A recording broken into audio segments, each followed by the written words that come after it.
Deus, querido Pai, obrigada, Senhor, pela oportunidade que estamos tendo de aqui estarmos, que possamos, em assimilando as lições que nos serão trazidas, procurarmos vivenciá-las no nosso dia a dia. Que o nosso irmão possa receber a inspiração desses amigos que por certo aqui se encontram. Obrigada, Senhor. Graças a Deus e que assim seja. Com vocês, Sandro, sobre a verdadeira propriedade. É isso aí. Boa noite a todos. Feliz Dia dos Pais para aqueles que eu não tive a oportunidade aí de cumprimentar no dia de hoje. Como disse a Ângela, né? Todo dia é dia de pai, de mãe. A gente tem que realmente estar preparado para receber esses irmãozinhos, né? Que chegam, assim como nós chegamos um dia ao seio familiar, fomos bem recebidos, bem encaminhados. A gente precisa encaminhar de maneira correta, né? Mostrando a esses seres, aos nossos filhos e aqueles que dependem de nós, né? Qual é a verdadeira propriedade. No mundo de provas e expiações, que é o mundo que nós vivemos, um mundo bastante complicado, né? Na visão geral, mas o Espiritismo tira esse véu dessa complicação. A gente ainda estava conversando aqui, a Ângela ainda colocou muito bem, falou, pode acontecer o que acontecer, que a gente sabe que muitas coisas virão em todo esse processo que a gente está passando, né? Muitos problemas estão para chegar. Quando essa pandemia chegar ao fim, outro problema vai surgir, né? A gente não pode se enganar achando que vamos entrar aí no mundo perfeito, no paraíso, porque não é assim que funciona. Não será assim tão cedo. A gente vai morrer, se Deus quiser retornar, e a coisa vai seguir nesse tumulto, porque a gente precisa disso para a nossa evolução. Mas enquanto a gente estiver aqui, né, pautado aqui em Kardec, estudando, tendo acesso às obras, tendo a oportunidade de refletir, de estudar, de trocar ideia com outras pessoas, a gente consegue superar muito bem todas as adversidades que nos chegam. E é isso que a gente está vendo nesse momento. As casas espíritas ficaram fechadas tanto tempo, quer dizer, muitas ainda estão fechadas, mas algumas já estão reabrindo, retomando. As pessoas, na sua grande maioria, né, isso é outra coisa que me chamou bastante a atenção. Ontem eu estive em outra casa e todas as pessoas que estavam nessa casa espírita, né, presencialmente, tinham acima de 50 anos de idade. Não tinha ninguém abaixo de 50. Então quem é que está retomando? Quem é que está mostrando como deve ser? É justamente o grupo chamado grupo de risco. São as pessoas que, afetadas, correm mais risco, que estão, né, se mostrando, principalmente no meio religioso, para poder dar a volta, né? A gente retomar, não voltar ao normal, porque esse normal não vai ser retomado nunca mais. Será um novo normal, pautado nisso aqui, ó, nessa nossa verdadeira propriedade, aquilo que realmente precisamos acumular, o que realmente precisamos guardar, aprender. Eu ainda coloquei aqui no cantinho, deixa eu ver se eu não me perco aqui com o meu... corpo, a nossa formação, nós, hoje encarnados, quem somos nós? Nós somos corpo, perispírito e espírito. Todos nós, cada um de nós aqui. O que é que nos pertence aqui? Quem somos nós aqui? Espírito. Nem o nosso corpo nos pertence. Ele nos é dado por empréstimo. por um período. O período da nossa vida, o período da nossa existência. Quando a gente morre, a gente leva o corpo? Não, a gente deixa o corpo. A gente tem que ter entendimento e desprendimento suficiente para quando chegar esse momento, o momento da morte, a gente olhar para o corpo, agradecer, porque isso é gratidão. Você me foi útil, me serviu, me ajudou, foi um empréstimo divino, mas agora eu vou embora.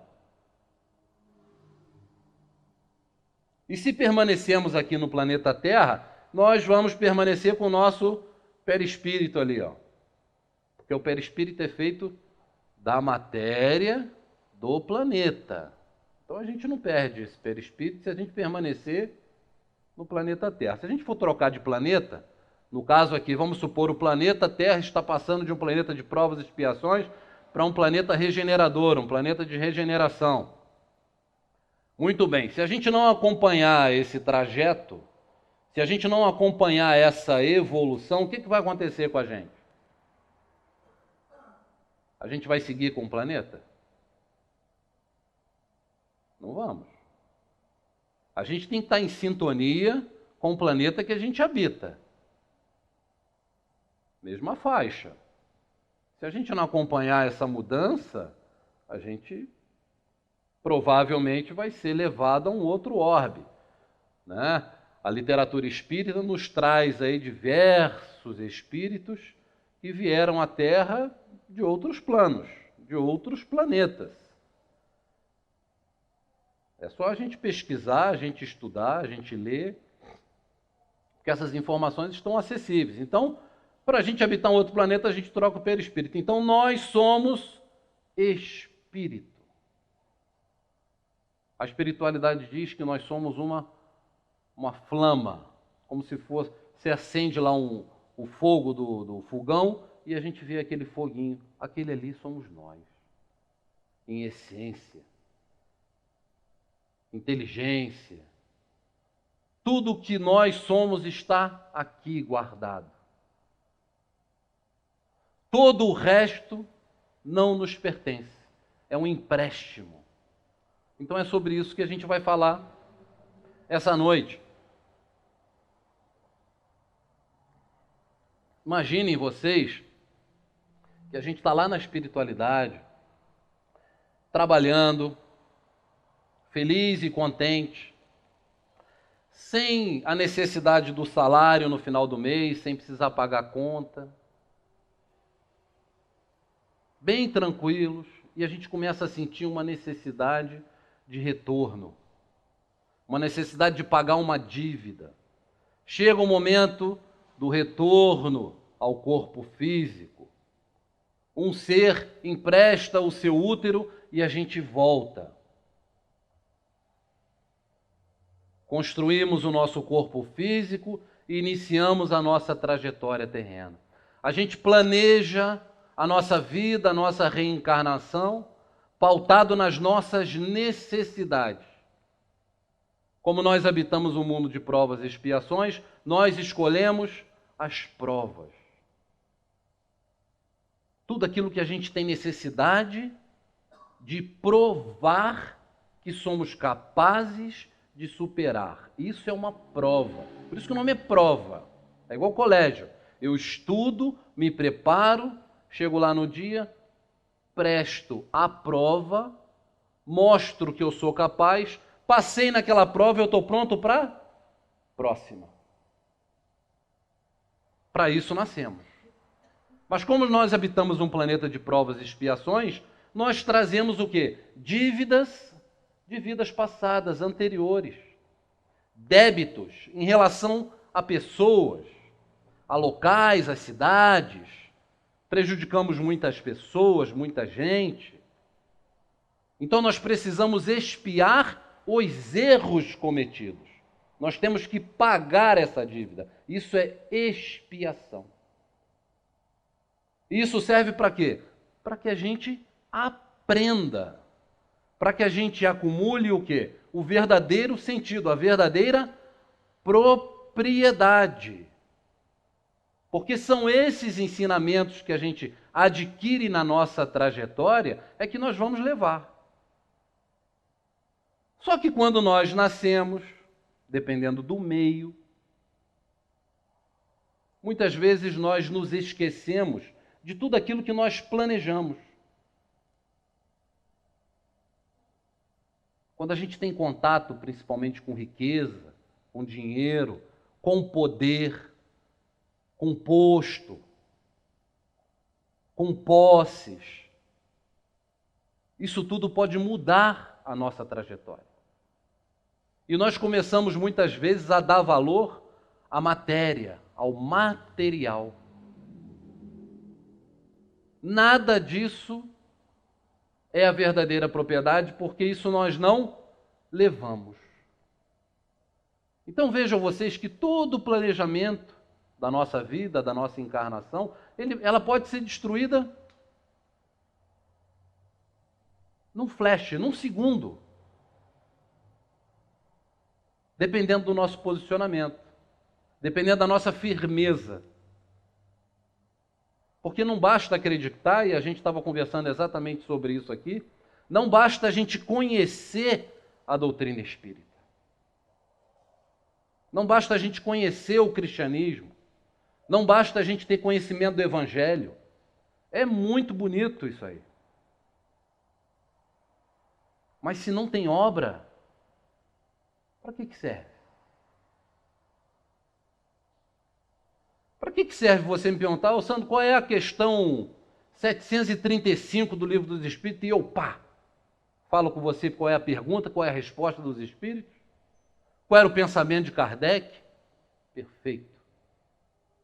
E aí a pessoa fala, nossa, que maravilha. Se eu não coloco isso em prática, se eu não assimilei isso, se a importância que eu estou dando na minha vida é mais ao material do que ao moral. Se o que eu aprendi só sai, eu não guardo nada para mim. A gente ainda costuma falar que quando a gente faz um estudo, né, o estudo é muito mais para a gente que fala do que para quem está sentado aí. Às vezes a gente fala, fulano foi no estudo, o estudo foi para ele. O estudo foi para mim. Qual é o ouvido mais próximo da minha boca? Não é o meu? Então, o estudo é para mim, primeiro para mim.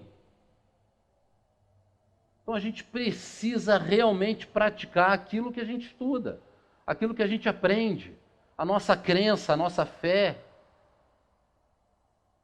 Porque só dessa maneira a gente vai, saber o que é a verdadeira propriedade. Tem um conto que é o seguinte, um homem muito rico recebeu a visita de um outro ser que era muito amigo dele, e essa pessoa era bem espiritualizada. E aí quando ele chega na casa desse amigo, o amigo chama ele e fala com ele, quero te mostrar a minha casa, minhas posses, e aí vai passear. Mostra, aqui são minhas joias, eu tenho terrenos, eu tenho isso, tenho aquilo. Mostrou as casas que tem, mostrou tudo. E ele ficou olhando, e ele muito espiritualizado. Depois que o cara contou tudo que tinha, ele falou, olha, nada disso aí é importante. O que realmente vale a pena é o que a gente é, o que a gente cultiva, as amizades, a família. E aí começou a discorrer pro cara, né? E terminou de falar, o cara virou para ele e falou, rapaz, você é louco? É tudo meu. Eu quero ver quem vai me provar que isso aqui não é meu. Que o ouro que eu tenho guardado não é meu, que as joias não são minhas, que a casa não é minha, que as propriedades não são minhas. E aí, diante daquela postura, ele virou para o cara e falou, não, vamos fazer o seguinte. Daqui a 50 anos a gente conversa. Aí ele falou, você é maluco de vez mesmo. Eu estou com 65, você com quase 70, como é que a gente vai conversar daqui a 50 anos? A gente vai estar morto. Ele falou, pois é. Porque quando a gente estiver morto, eu vou poder provar a você de que nada disso te pertence. Nada do que você está me mostrando vai estar com você, porque você não vai conseguir levar. E é assim a nossa vida. É assim que a gente tem que se postar diante do planeta Terra, diante daquilo que nos chega. É muito bom a gente ter dinheiro, é muito bom a gente ter algumas mordomias, e a gente vai ver que isso não é proibido. Nunca foi nem nunca será. O grande problema é o destino que a gente dá a tudo isso que a gente recebe emprestado.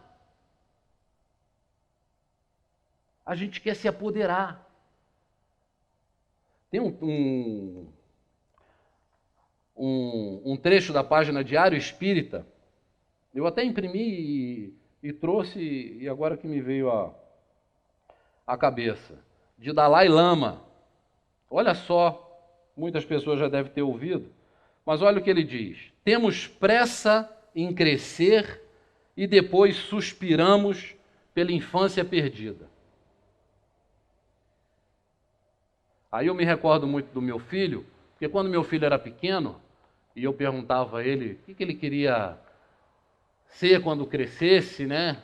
E ele falava: eu não quero crescer, eu quero ser criança. Quero ser criança o tempo inteiro. Ele não queria, ele nunca quis crescer, ele nunca quis amadurecer. Hoje ele já está com 17 anos, então ele tem pressa de crescer mais.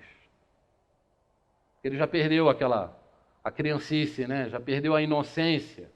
Então ele já começa a ver o mundo de outra maneira. Não é que esteja atravessando uma crise, mas a vida vai mudando.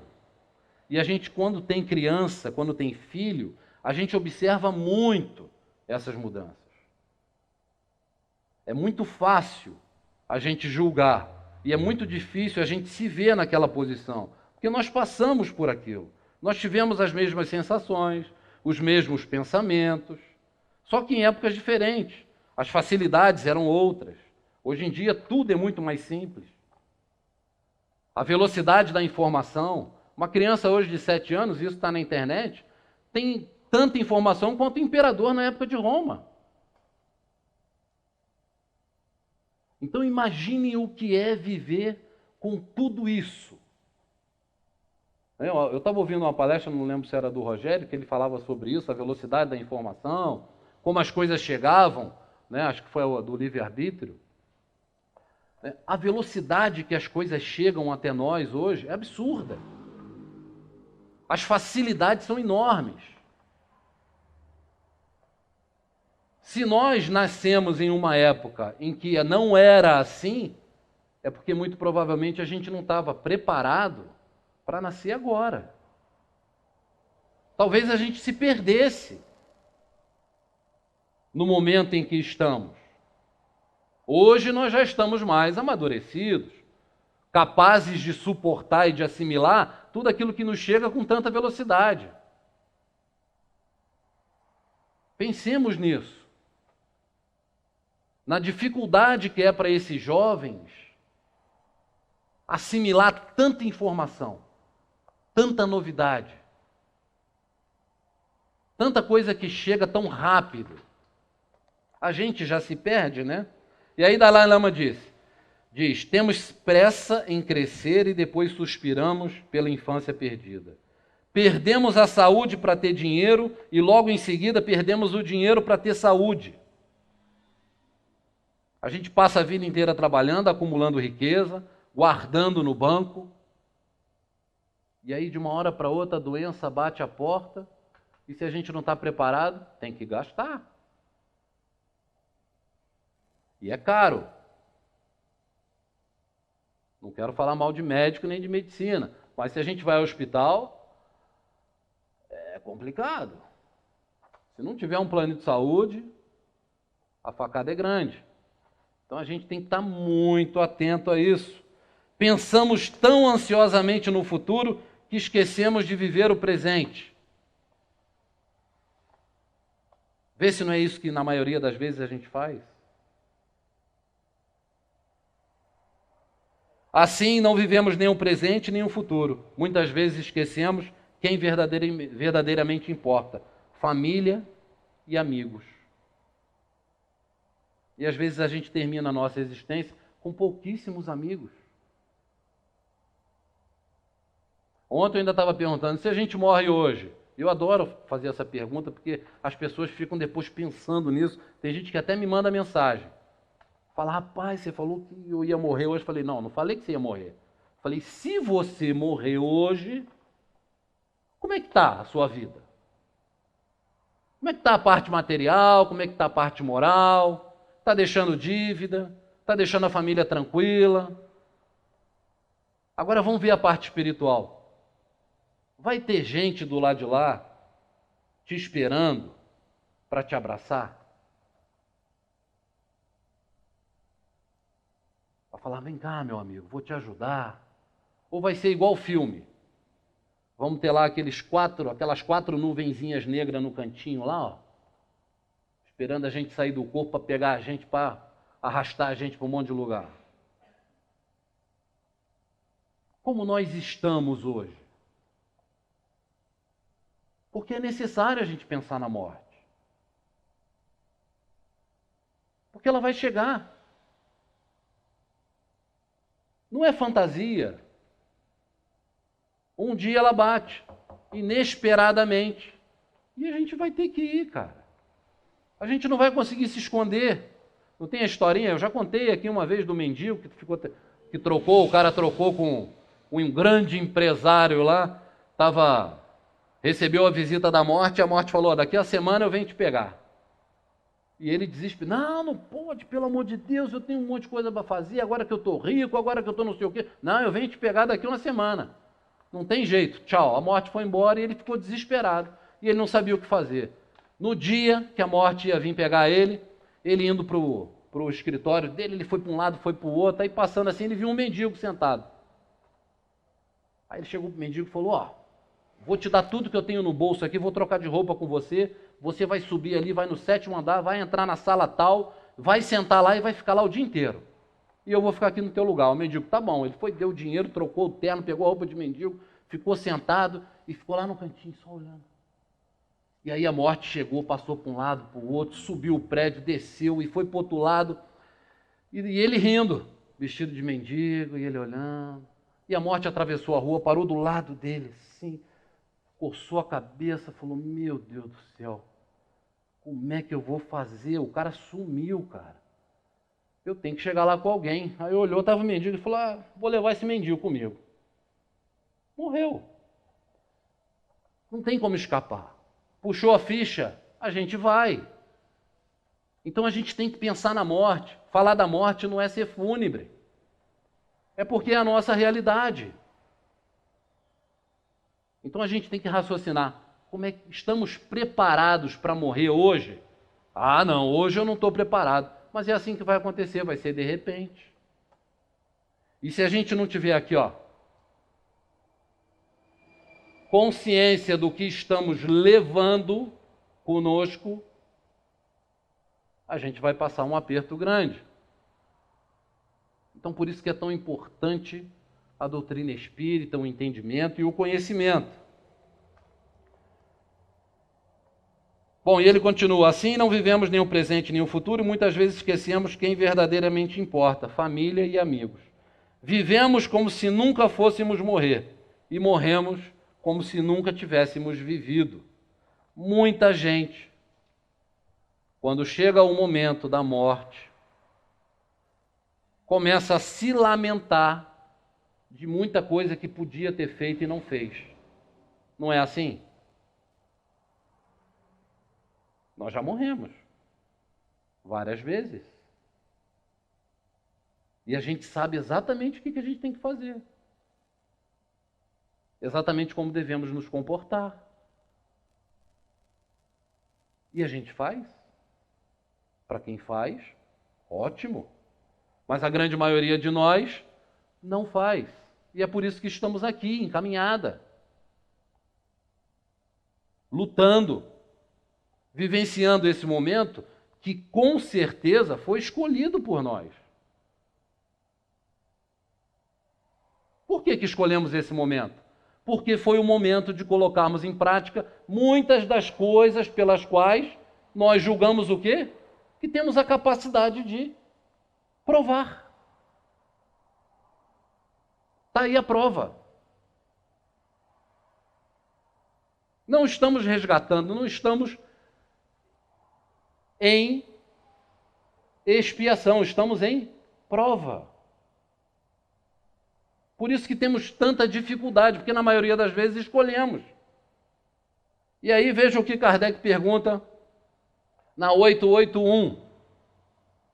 O direito de viver dá ao homem o de acumular bens que lhe permitam repousar quando não mais possa trabalhar?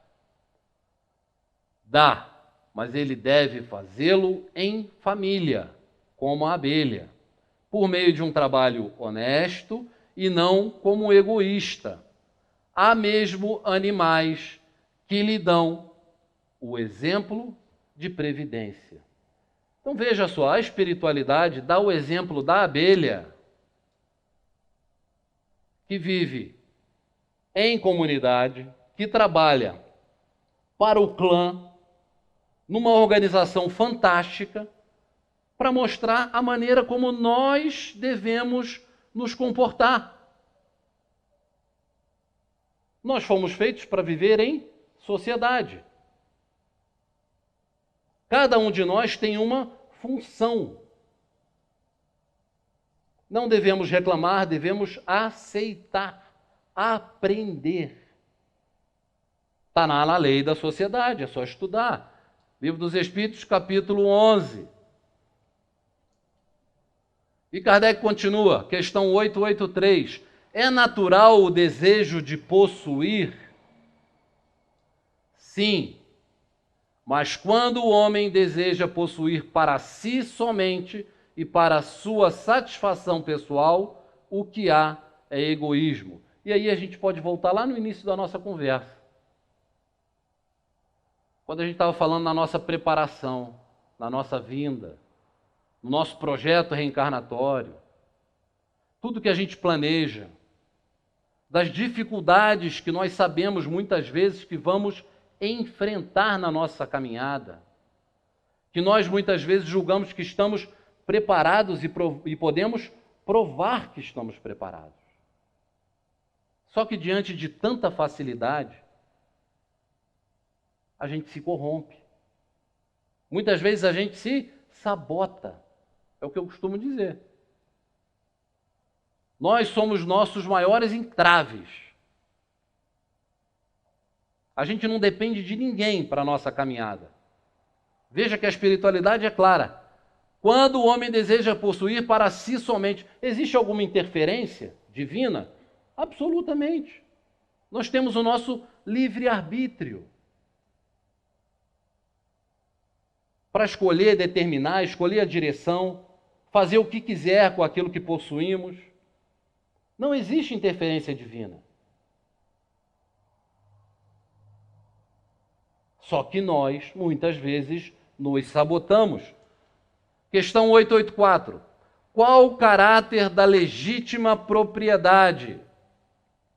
Propriedade legítima só é a que foi adquirida sem prejuízo de outrem. E ele está falando de propriedade material, posse, dinheiro, fortuna, bens. Então, aquilo que nos pertence, que nós acumulamos, adquirimos honestamente, sem causar prejuízo a outro, essa é a legítima propriedade. Nós aqui não estamos falando da verdadeira propriedade. Proibindo-nos que façamos aos outros o que não desejaríamos que nos fizessem, a lei de amor e de justiça nos proíbe, ipso facto, a aquisição de bens por quaisquer meios que lhes sejam contrários. Então, é proibido trabalhar? É proibido adquirir bens materiais? É proibido você ter uma casa boa? Você querer dar conforto à sua família? Você querer ter dinheiro? você gostar de um carro novo, um carro zero, uma joia, um bom relógio, um bom sapato, uma boa roupa, não é proibido. A espiritualidade deixa claro, a gente não precisa se despir de tudo para poder provar que somos cristãos, por exemplo. Não há essa necessidade. Mas todo esse bem material adquirido tem que ser adquirido honestamente, sem causar prejuízo a outros. Então a propriedade material, ela é muito bem-vinda. Sim, é necessária para algumas pessoas, para outras não. Será limitado o direito de propriedade? Tem um limite? É fora de dúvida que tudo que legitimamente se adquire constitui uma propriedade. Mas, como já dissemos, a legislação dos homens, porque imperfeita, consagra muitos direitos convencionais que a justiça natural reprova. Essa razão porque eles reformam suas leis. Vejam vocês, se a gente pegar a história aí da humanidade, quantas leis já foram mudadas, alteradas, muitas delas alteradas ao prazer de quem as faz, para que essas pessoas possam ser beneficiadas, isso é o que a gente mais vê. Grupos gestores influenciam sobre uma lei para que essa lei beneficie o seu interesse. Por isso é que a espiritualidade bota aqui, ó, a legislação dos homens, porque imperfeita, consagra muitos direitos convencionais que a justiça natural reprova. Pô, faz parte do nosso planeta. Isso passa pela nossa aceitação. Aceitar não quer dizer que a gente não precise lutar contra isso. Eu não aceito, eu brigo, eu luto, eu me revolto. A gente tem que fazer um papel contrário. É assim? Ótimo. Eu aceito que seja assim. Mas eu não preciso me conformar com isso. Eu posso lutar contra, eu posso impor a minha vontade, eu posso ir contra aquele pensamento, contra aquela lei, contra aquele momento. É isso que a gente está fazendo aqui. O tempo inteiro. Não existe um grupo grande de pessoas que quer ficar em casa? Não existe? Enorme. Não tem problema. Eu aceito que você queira ficar em casa. Mas eu quero que você aceite que eu não quero ficar em casa. Eu tenho o direito de ter a minha vida. De frequentar a casa religiosa, seja ela o Salão Jeová, o Templo Evangélico, a Casa Espírita, a Igreja Católica. Cada um, a gente tem que se tolerar, entender. Eu preciso aceitar o próximo. Eu posso não concordar com ele. Mas eu não vou matá-lo por isso, não vou criticar. Nós precisamos tocar a nossa vida. Então a espiritualidade nos deixa bem à vontade para tomar qualquer tipo de decisão. Nós podemos aqui fazer um lobby, montar um grupo, formar, influenciar uma lei para tomar benefício? Podemos. Claro que a gente pode. Ah, mas isso vai trazer consequência? Claro que vai trazer consequência. Principalmente se a gente estiver burlando alguma coisa ou sacrificando um outro grupo de pessoas. E isso desde o fato mais simples. Como aquele pequeno troco que a gente não devolve se a mulher der o troco errado no caixa do supermercado.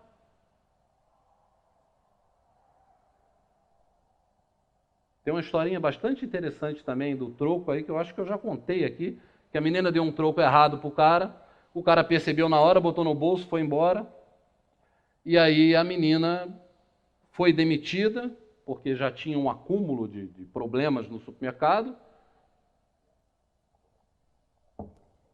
Tinha um filho pequeno, devido a essa demissão, que foi a gota d'água, foi o troco que ela deu errado, que faltou e que o cara percebeu e botou no bolso, a menina se matou. Esse cara é o culpado? De tudo, não. De tudo, não. Mas ele tem grande responsabilidade no fato. Porque ela deu o troco errado, ele percebeu, botou o troco no bolso. O gerente do supermercado achou que ela tinha roubado, mandou ela embora. Ela, não suportando o momento, com um filho pequeno em casa, ela se matou. Largou uma criança, criou um problema enorme para a vida dela, na pátria espiritual, deixou a vida através do suicídio. E esse cara? Imaginem a responsabilidade desse ser. E esse reencontro, quando vai ser possível? Quanto tempo esse cara ainda vai viver na Terra? Essa menina, será que ela volta instantaneamente? Será que ela fica um tempo na espiritualidade? Quando ele for, será que ela está lá?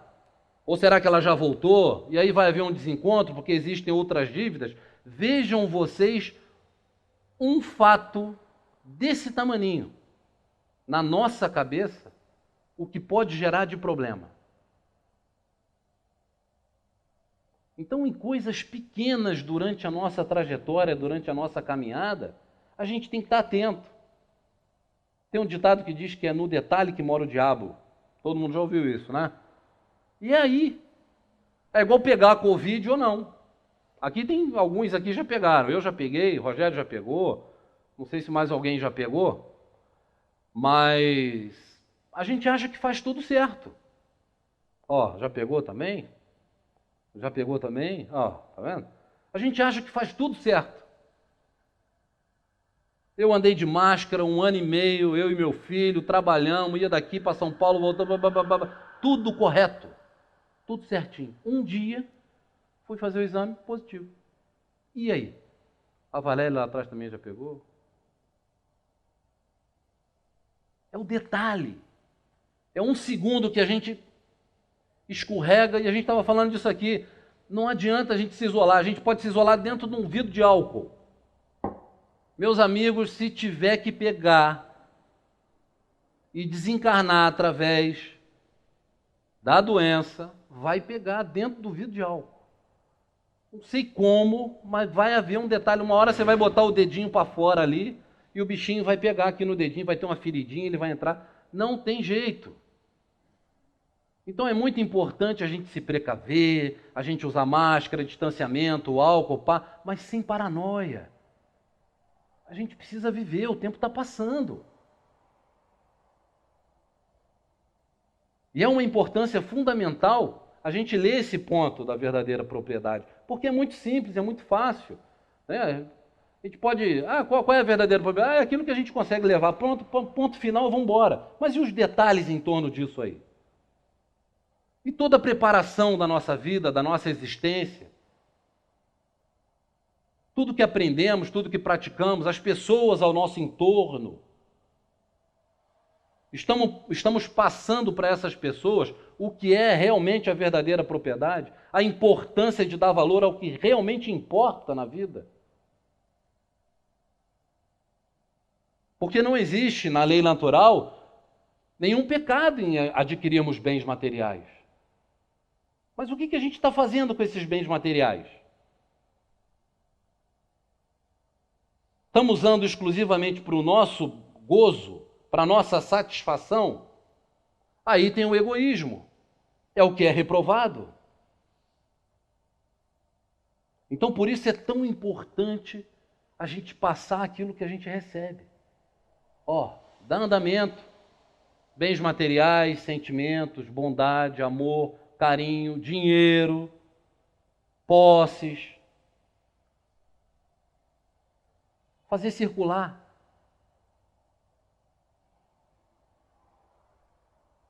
E com certeza nada nos faltará, se a gente estiver dentro do processo correto. Essa a razão porque eles reformam suas leis à medida que o progresso se efetua e que melhor compreendem a justiça. O que num século parece perfeito, afigura-se bárbaro no século seguinte. Quantas posturas, quantos posicionamentos, Quantas coisas a gente lê que aconteciam no século passado, lá atrás, e que hoje a gente julga. Isso aí era um absurdo naquela época. E quantas coisas que a gente faz hoje, que daqui a 100 anos dirão a mesma coisa. Nossa Senhora, esse pessoal fazia isso? Que loucura! É assim. Porque existe o quê? Processo evolutivo. Nós estamos constantemente em evolução. Se a gente pegar um texto hoje aqui do Evangelho, que eu li há 30 dias atrás, eu vou ter uma interpretação diferente dele. Vai ter uma frase que vai me chamar a atenção, eu vou pensar de maneira diferente. O bom da vida é que a gente muda. A gente tem a capacidade de se adaptar. Vejam uma maravilha. A gente hoje não gostar de uma coisa e amanhã passar a gostar. Eu hoje não aceitar um fato e depois passar a aceitar, achar normal. A gente poder mudar de opinião. Vejam a facilidade que nós temos, o entendimento que nós temos e a oportunidade que nós temos. Vivenciar o momento que nós estamos vivenciando, encarnados, é uma bênção. Porque é muito difícil o momento. Principalmente para espíritos que se encontram na escala evolutiva em que nós estamos.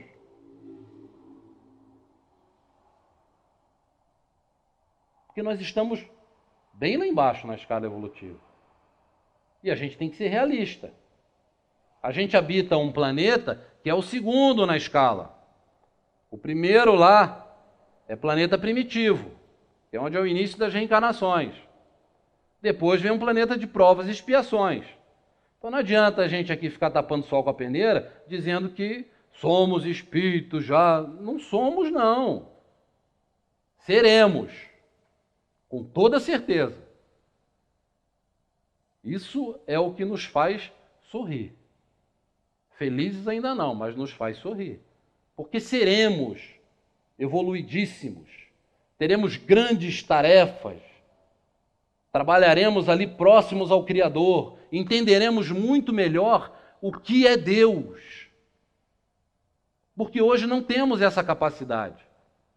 O homem ainda desenha Deus um velho de barba apontando para os nossos defeitos.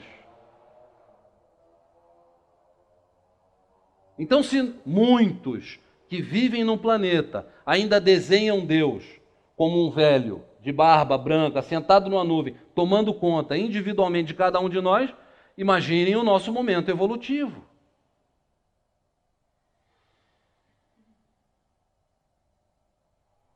Vejam como nós precisamos ainda evoluir. Nós não temos a noção exata do que é Deus Criador, de tudo isso que nos circunda. Tem gente que acha que só existe vida no planeta Terra. Não aceita de maneira nenhuma. Então é muito difícil e controverso a gente poder entender e aceitar o nosso atual momento evolutivo. Mesmo que a gente tenha, o Espiritismo.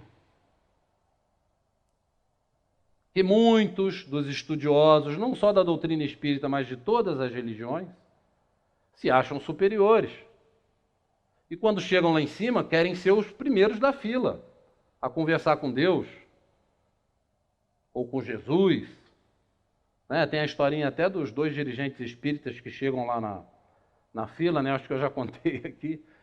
2 dirigentes espíritas desencarnam, chegam lá, tem uma fila enorme para falar com Jesus, e falam, como é que eu faço aí para falar com Jesus? Não, tem que pegar a fila. Não, mas eu era dirigente espírita, presidente lá da casa espírita, e ele era vice-presidente, então a gente morreu junto num acidente de carro, aí, não, mas tem que pegar a fila e tal. Qual é a fila? Aquela lá, ele vai lá, pega o número, olha o número, pá, fala, 1000 e pouco? Não, vamos falar lá com Jesus, que a gente é da casa espírita lá. E aí tinha uma senhora, a ultimazinha na fila, falou, minha senhora, tem muita gente aí, qual é o número da senhora? Ela falou, o meu é 1600 e pouco. Como é que pode, né? Mas quem era a senhora? Era a Madre Teresa de Calcutá. O cara, então não é assim, entendeu? É lógico que é uma piada, né? Mas a gente tem que saber o nosso momento, aonde estamos situados. Não é querer jogar a gente para baixo, muito pelo contrário. Sabendo onde a gente está, a gente faz um esforço sobre-humano para se superar, para poder estar muito em breve mais acima. Porque a gente tem necessidade disso. Bom, está lá no Evangelho segundo o Espiritismo, capítulo 16, e esse é um trecho, tá? O texto é um pouco maior. Eu acho muito interessante que a gente... Estou sempre procurando o óculos no lugar errado. Muito interessante que a gente dê uma lida nesse capítulo, porque, antes da verdadeira propriedade, vem desigualdade de riquezas, utilidade providencial da fortuna. É porque a gente não tem tempo de falar de tudo, mas é por isso que a gente faz uma passagem geral sobre tudo, né? E aí conta algumas passagens de Jesus, aí ele fala sobre emprego da fortuna, desprendimento dos bens terrenos, e aqui ele disserra coisas fantásticas aqui, que a gente não tem tempo de ficar refletindo, porque o tempo é curto. Bom, mas ele fala lá em 1860, Pascal, ele diz o seguinte, resumidamente no item 9, o homem não possui como seu, senão aquilo que pode levar deste mundo, o que ele encontra ao chegar e o que deixa ao partir, goza durante sua permanência na terra. Mas desde que é forçado a deixá-los, é claro que só tem o usufruto e não a posse real. O que é então que ele possui? Nada do que se destina ao uso do corpo e tudo o que se refere ao uso da alma, a inteligência, os conhecimentos, as qualidades morais. Então, qual é a verdadeira propriedade? Nada do que se destina ao uso do corpo, tudo que se refere ao uso da alma. Aquilo que não colocamos no caixão, porque caixão não tem gaveta, aquilo que levamos conosco, aquilo é a verdadeira propriedade. Aquilo ninguém tira de nós. O nosso aprendizado, o nosso conhecimento, o bem que nós fazemos, tudo aquilo que nós adquirimos moralmente, isso a gente não perde nunca, jamais. E esses ensinos servem para a nossa próxima existência, para a nossa próxima escolha. Porque é assim que a gente vai montando as nossas provas, é assim que a gente vai resgatando os nossos débitos, e é assim que a gente vai lentamente evoluindo. Só que se a gente não entender isso aqui, a gente se perde. Porque a gente fica acumulando riqueza. Não dá o destino correto à riqueza. E quando a gente morre, a gente tem dinheiro na conta bancária, a gente tem bens, muitas vezes não tem herdeiros, ou os herdeiros tomam os bens e colocam a gente lá no abrigo, no laje. Isso acontece. Não é fantasia, isso é realidade. Muito mais comum do que o que a gente imagina. Então, vamos tomar as decisões corretas da nossa vida.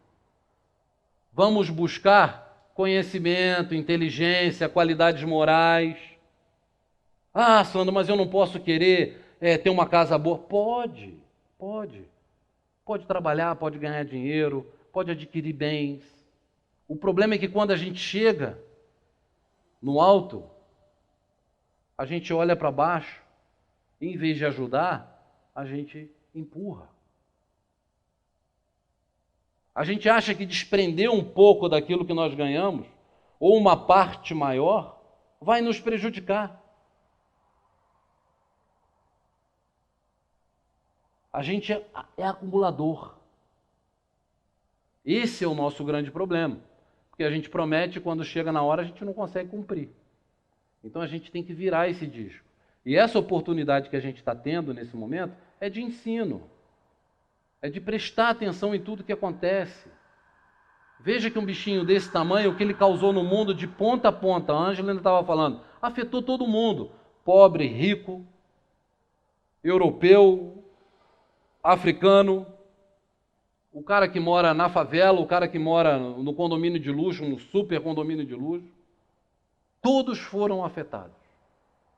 Não há no planeta uma parte do planeta que não foi afetada, que não teve medo no primeiro momento, que não tentou se esconder, que não ficou apreensivo.